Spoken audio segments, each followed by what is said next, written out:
Tools of financial statement analysis. हम लोग आज इसको देखेंगे। इसमें दो चीज़ आपको मिलेगा, एक कंपैरेटिव स्टेटमेंट, दूसरा common size statement. Comparative statement को हम लोग हॉरिजॉन्टल एनालिसिस पे बनाते हैं, कॉमन साइज स्टेटमेंट को हम लोग वर्टिकल एनालिसिस पे बनाते हैं। दोनों के ही अंदर आपको बैलेंस शीट और स्टेटमेंट ऑफ P&L बनाना पड़ेगा। इधर भी बैलेंस शीट और स्टेटमेंट ऑफ P&L बनाना पड़ेगा। ऑब्जेक्टिव्स ऑफ कंपैरेटिव स्टेटमेंट, तो देखो ऑब्जेक्टिव वेरी सिंपल, डेटा यहाँ पे ज़्यादा सिंपल और ज़्यादा प्रेजेंटेबल रहता है और ये ट्रेंड को फॉलो करता है, जो पुराने लोग फॉलो करते आ रहे हैं वही ये फॉलो किया जाता है यहाँ पे भी। It indicates strength and weakness, क्या इसकी कमजोरी होती है, क्या इसकी मजबूती होती है, दोनों चीज़ों के बारे में यहाँ बताया जाता है। और it helps in inter firm comparison, एक दूसरे फर्म से यहाँ कंपेरिजन भी आप कर सकते हो, प्लस फॉरकास्टिंग एंड प्लानिंग, आप प्लानिंग भी कर सकते हो, चीज़ों के बारे में सोच के उसको प्लान कर सकते हो। अब कंपैरेटिव स्टेटमेंट का इंपॉर्टेंस क्या है, तो बोलता है 4 इंपॉर्टेंस। एक तो शेयर होल्डर के पॉइंट ऑफ व्यू से, दूसरा मैनेजमेंट के पॉइंट ऑफ व्यू से, तीसरा लेंडर्स जो कर्जा देते हैं उनके पॉइंट ऑफ व्यू से, चौथा इन्वेस्टर जो हमारे कंपनी में इन्वेस्ट करते हैं उनके पॉइंट ऑफ व्यू से।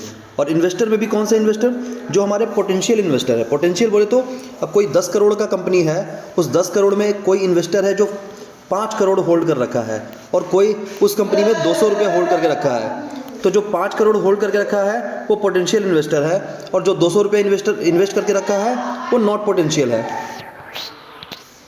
फिर आता है लिमिटेशन ऑफ कंपैरेटिव स्टेटमेंट। क्या खराबी क्या है कंपैरेटिव स्टेटमेंट का, तो पहला खराबी है historical records.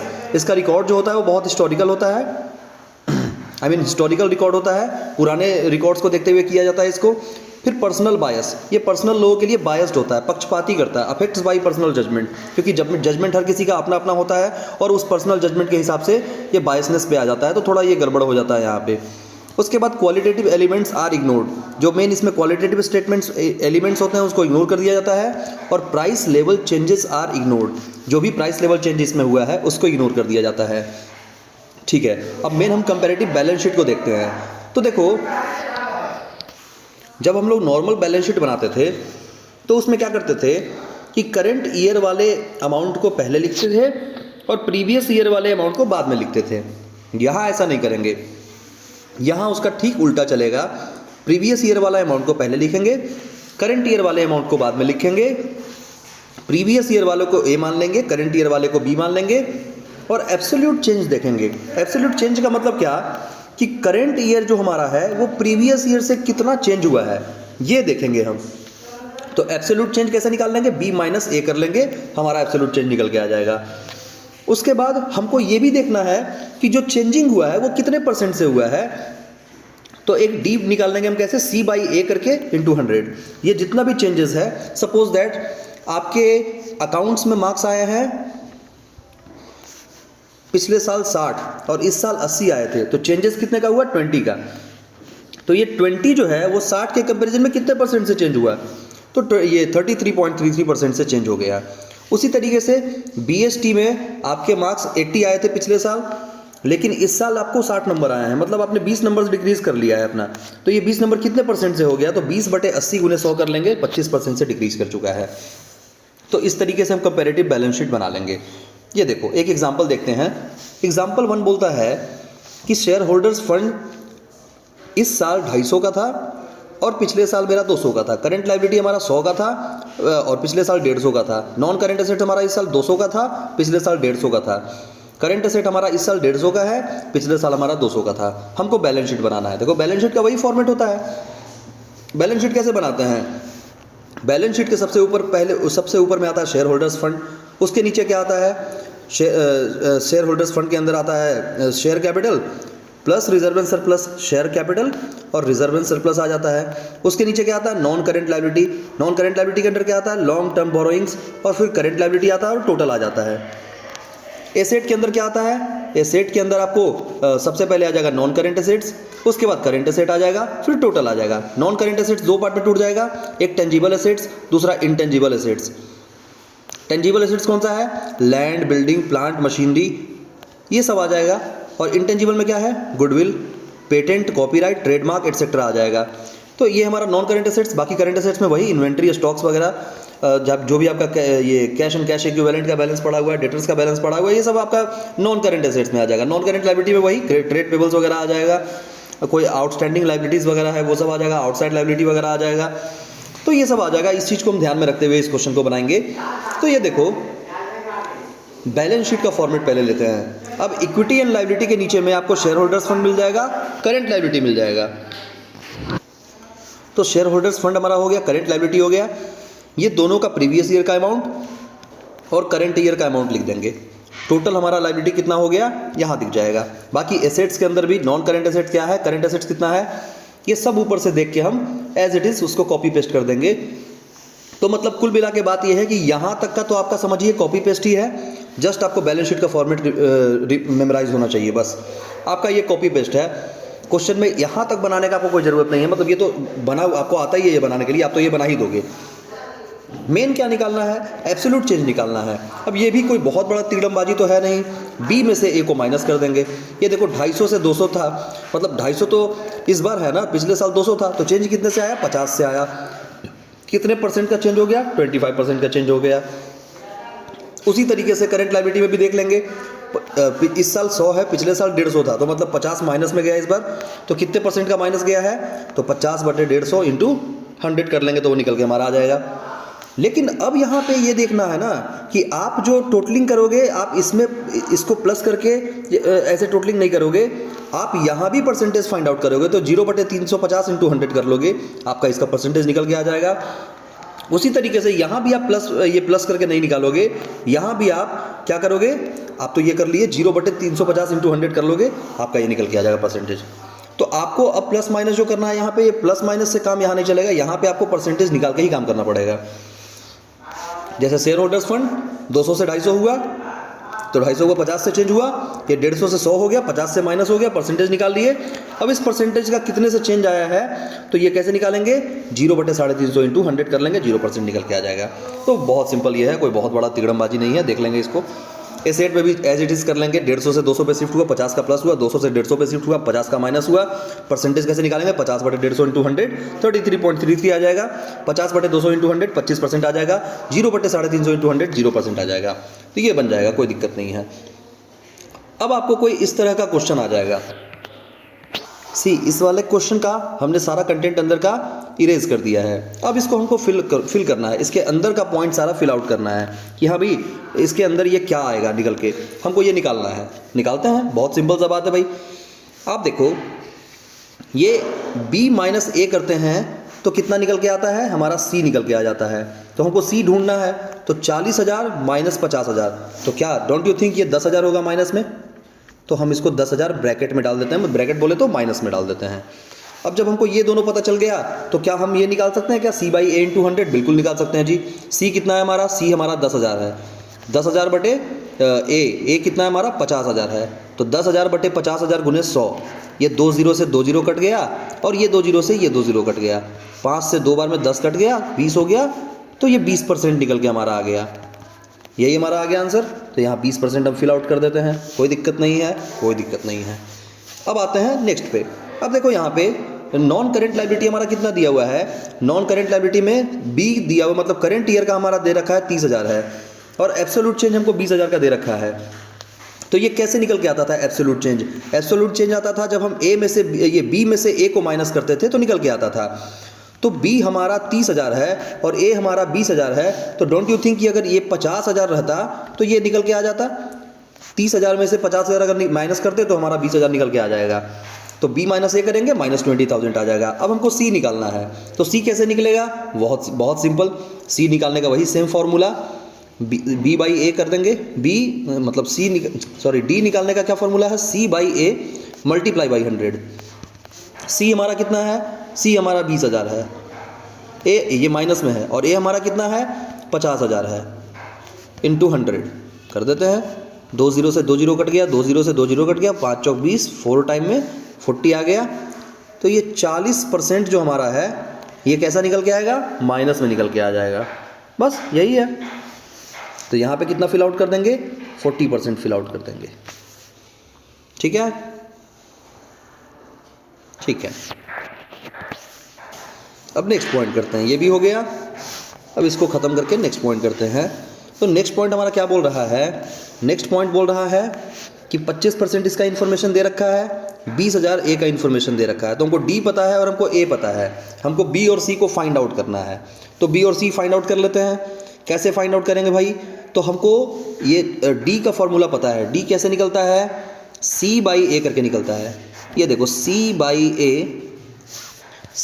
A into 100 is equal to D, और डी हमारा निकाल के दिया हुआ है कितना परसेंट है? डी हमारा निकाल के दिया हुआ है 25% है। तो जब ये 25% है तो यहाँ हम डाल देंगे 25%। और सी हमको पता है क्या? नहीं पता है। तो सी हम कैसे फाइंड आउट करते हैं? तो सी फाइंड आउट करते हैं, बी माइनस ए कर देते हैं तो फाइंड आउट हो जाता है सी। ठीक है, बी माइनस ए बटे ए इंटू 100, यही फॉर्मूला है। अच्छा, जब यहाँ 100 वैल्यू हम पेस्ट कर दिए हैं तो परसेंटेज लिखने का कोई रीज़न नहीं है। ठीक है, अब उसके बाद हम क्या करते हैं कि बी जिसका वैल्यू हमको पता है बिठाते हैं। तो ए का वैल्यू हमको पता है कि 20,000 दे रखा है, कोई बात नहीं, बी माइनस 20,000 बटे 20,000 मल्टीप्लाई बाई 100 इक्वल्स टू 25। अच्छा, इन दोनों को हम आपस में क्रॉस कर सकते हैं क्या? बिल्कुल कर सकते हैं भाई। 25 इंटू 100 तो है 25 चौक, 4 बार में कट सकता है ये, क्योंकि वो इधर आएगा तो डिवाइड में चला जाएगा तो अपने आप ये कट जाएगा। बिल्कुल सही है ये। उसके बाद अब इसको मल्टीप्लिकेशन करते हैं। तो मल्टीप्लिकेशन कैसे हो जाएगा? ये देखो, ये असलियत में निकल के क्या आएगा कि हम इसको क्रॉस मल्टीप्लाई करेंगे। देखो ऐसे कर लेते हैं, यहाँ ये क्रॉस हो जाएगा, यहाँ ये क्रॉस हो जाएगा, नीचे में कुछ भी नहीं है तो बटा 1 है। तो और करके हम यहाँ लिख सकते हैं कि 20,000 into 1 is equal to 20,000 equals to B minus 20,000 और ब्रैकेट में 4 से मल्टीप्लाई हो जाएगा। अब इसको और सिंप्लीफाई करते हैं तो 20,000 इक्वल्स टू, अगर 4 को b से गुना करेंगे तो 4b हो जाएगा, और माइनस 4 को अगर 20,000 से मल्टीप्लाई करेंगे तो 20 चौक 80, 80,000 हो जाएगा। और अब देखो इस 80,000 को इधर लेके चले जाते हैं, इस साइड लेके चले जाते हैं, तो 80,000 माइनस में है तो प्लस में हो जाएगा, और 20,000 तो प्लस में है ही, 4b ये हो गया। और करेंगे ये 1 लाख निकल के आएगा, 1 लाख इक्वल टू 4b। अब b को यहीं रहने देते हैं और 4 को उधर लेके चले जाते हैं, तो 1 लाख बटे 4 इज इक्वल टू 25,000 आ जाएगा। तो b इक्वल टू 25,000 क्रॉस होके आ जाएगा। ठीक है, तो इसके अंदर कितना फिल आउट हो जाएगा? b में हमारा फिल आउट होगा 25,000। देखो 25,000 फिल आउट कर देते हैं। अब हमको 25,000 ये पता चल गया, तो 25,000 माइनस 20,000 करेंगे तो कितना निकल के आएगा? 5,000 निकल के आएगा। तो ये भी सॉल्व हो गया, बिल्कुल हो गया जी। अब आगे चलते हैं,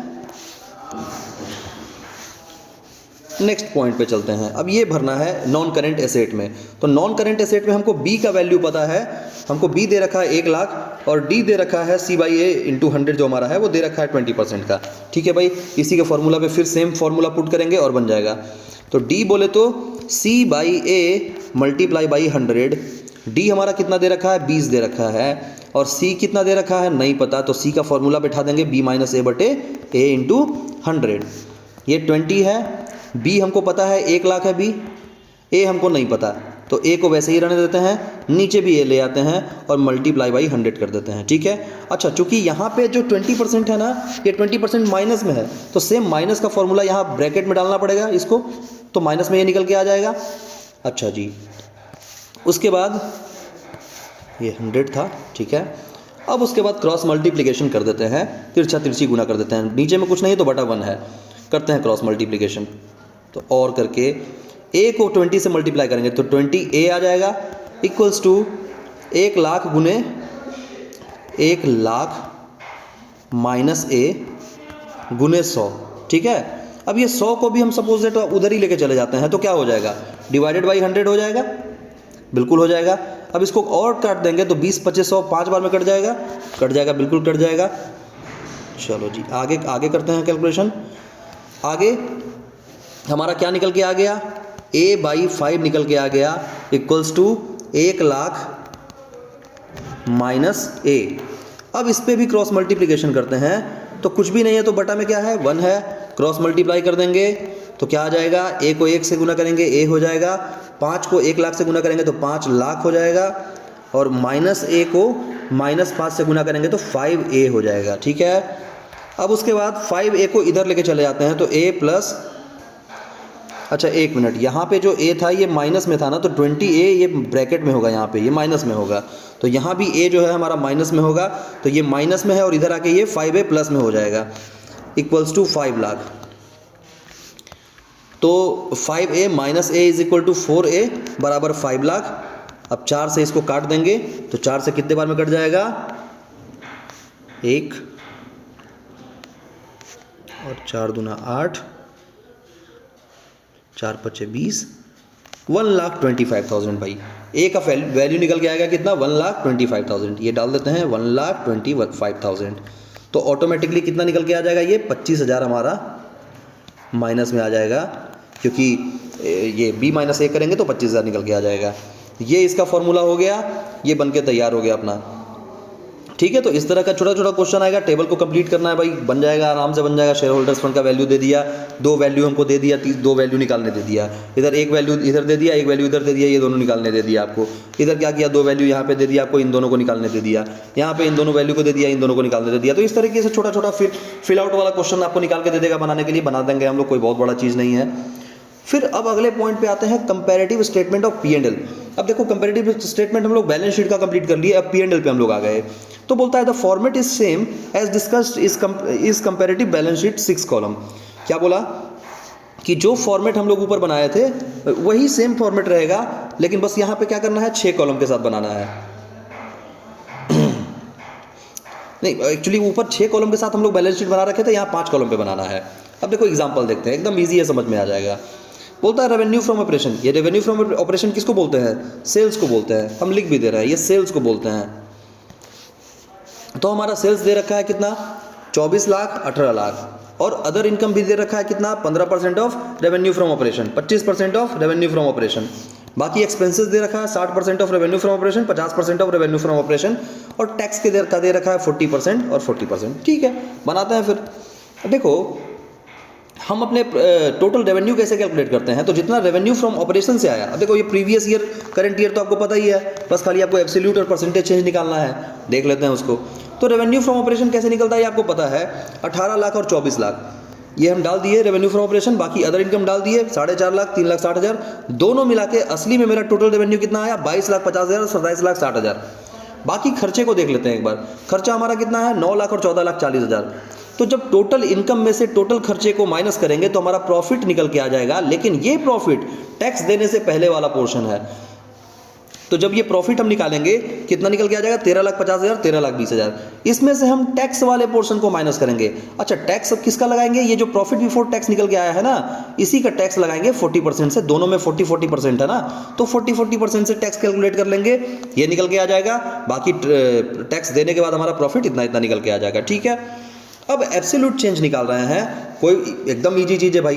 बी माइनस ए कर दो, तो बी में से ए को घटा देंगे, 6 लाख आ गया, या 90,000 आ गया, 5,10,000 आ गया, 5,40,000, 30,000, 12,000, 18,000। परसेंटेज कैसे निकालना है आपको पता है, वेरी सिंपल परसेंटेज निकालने का तरीका कि ये 6 लाख है चेंज, तो ये बेस कितना मान लेंगे? 18 लाख। तो 6 लाख बटे 18 लाख इंटू 100 कर देंगे, 90,000 बटे 4.5 लाख इंटू 100 कर देंगे। उसके बाद 5,10,000 बटे 22,50,000 कर देंगे, 5,40,000 बटे 9 लाख कर देंगे, 30,000 बटे 13,50,000 कर देंगे, और सब में मल्टीप्लाई 100 करते रहेंगे। 12,000 बटे 5,40,000 कर देंगे, और 18,000 बटे 8,10,000 कर देंगे। हमारा परसेंटेज भी निकल के आ जाएगा। Very simple question. पर ये ध्यान रखना है कि कभी भी जैसे ये एब्सोल्यूट चेंज में एक में रेवेन्यू फ्रॉम ऑपरेशन हमारा 6 लाख से है, बाकी अदर इनकम हमारा 90,000 से है, तो इसका टोटलिंग करेंगे तो ये नहीं कि इन दोनों के आपस में टोटलिंग कर देंगे। देखो यहाँ तो आंसर मैच कर रहा है, पर वही चीज़ यहाँ पे देखो आपको मैच नहीं कर रहा है। 33.33 और ये 20% है, तो ये तो 13.33% आना चाहिए था ये प्लस में, लेकिन यहाँ 22.67% आ रहा है। तो जब भी आप परसेंटेज निकालोगे ना, तो आप जो सामने वैल्यू है उसी पे निकालोगे, प्लस माइनस करके नहीं निकालोगे, एक्सक्यूज मी। उसके बाद बी पॉइंट हमारा आता है निकल के, एक तो हमारा ये ए पॉइंट कंप्लीट हो गया।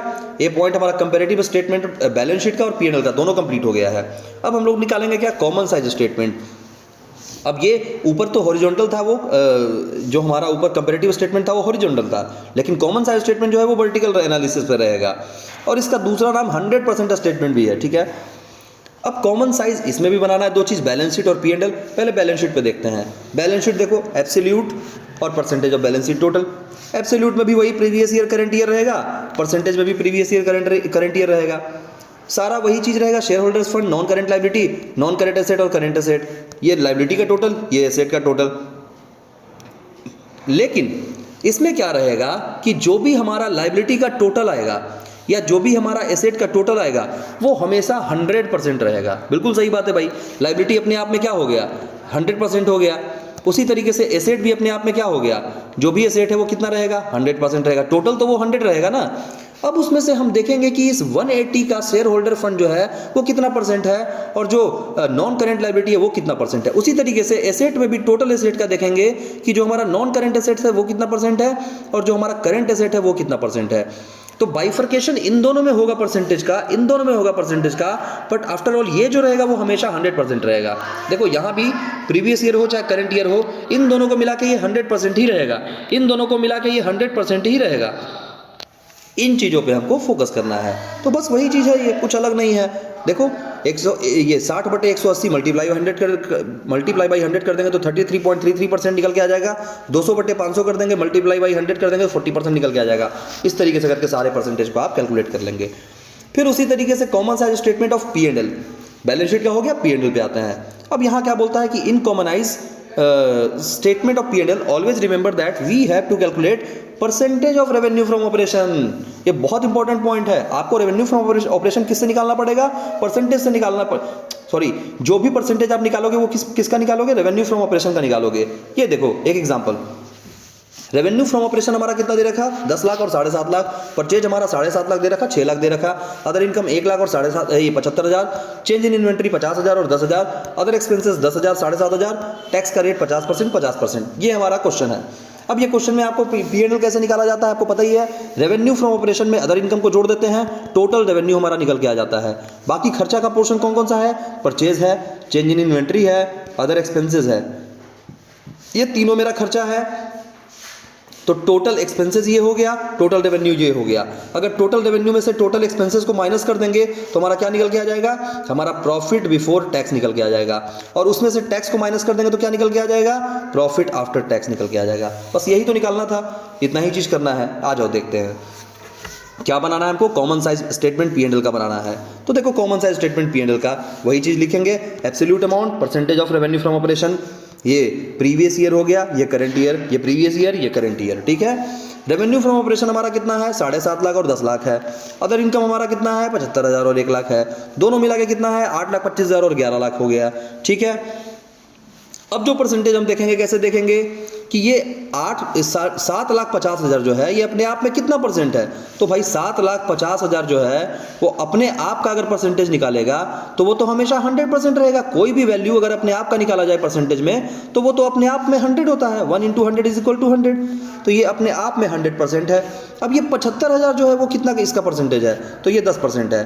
तो ये दोनों मिला के कितना परसेंट है, 1 10। 8,25 का 7.5 लाख का परसेंटेज निकालो कि 8,25 जो है वो 7.5 लाख का कितना परसेंट है। तो 8,25,000 डिवाइड बाई 7,25,000 मल्टीप्लाई बाई 100 कर लेंगे तो हमारा एकदम पक्का 110% निकल के आ जाएगा।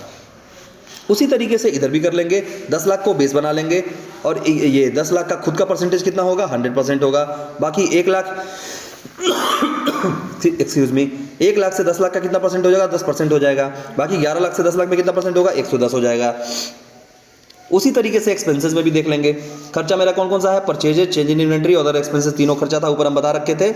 तो परचेजेज हम कितने का किए, 6 लाख का। और कितने का किए इधर, ये प्रीवियस ईयर में 6 लाख, करंट ईयर में 7.5 लाख, फिर 10,000 50,000 ये माइनस में चल रहा है, बाकी ये 7,500 और 10,000 चल रहा है। इन सभी का परसेंटेज कैसे निकालेंगे, हमेशा हम परसेंटेज किस पे निकालेंगे, रेवेन्यू फ्रॉम ऑपरेशन पे। तो ये देखो 6 लाख का निकाल लेंगे परसेंटेज, 80% निकल के आ गया। 10,000 का निकाल लेंगे परसेंटेज, 10,000 बटे 7.5 लाख मल्टीप्लाई बाई 100, ये 1.33 आ जाएगा।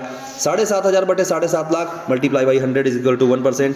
उसी तरीके से 7.5 lakh divided by 10 lakh multiply by 100, 50,000 बटे 10 लाख मल्टीप्लाई बाई 100, 5% आ जाएगा, ये 75%, 5%। और ये 10,000 divided by 10 lakh multiply by 100 = 1%। तो ऐसे निकाल लेंगे, सब निकल के आ जाएगा। बाकी एट लास्ट में इसका भी निकाल लेंगे, 6,17,500 डिवाइड बाई 7,50,000 मल्टीप्लाई बाई 100, तो 82.33 आ जाएगा। वैसे इसको जोड़ेंगे तो भी आ जाएगा, यहाँ जोड़ के भी काम चल जाएगा अपना, यहाँ पे वो बात नहीं है, यहाँ पे जोड़ने पे भी आ जाएगा। वहाँ पे क्या था कि निकाल के ही आएगा, यहाँ निकाल ले या जोड़ ले एक ही बात है, दोनों तरफ से आंसर आ जाएगा अपना। तो टोटल एक्सपेंसेस हमारा निकल के आ जाएगा, परसेंटेज में भी आ जाएगा। बाकी जब टोटल खर्चा हमको पता चल गया तो प्रॉफिट बिफोर टैक्स हम निकाल लेंगे। कैसे निकालेंगे? तो रेवेन्यू माइनस एक्सपेंसेस। तो टोटल रेवेन्यू हमारा कितना है 825, टोटल एक्सपेंसेस हमारा कितना है 617,500, तो निकल के कितना आ जाएगा हमारा 2,07,500। और इसका टैक्स का रेट क्या था?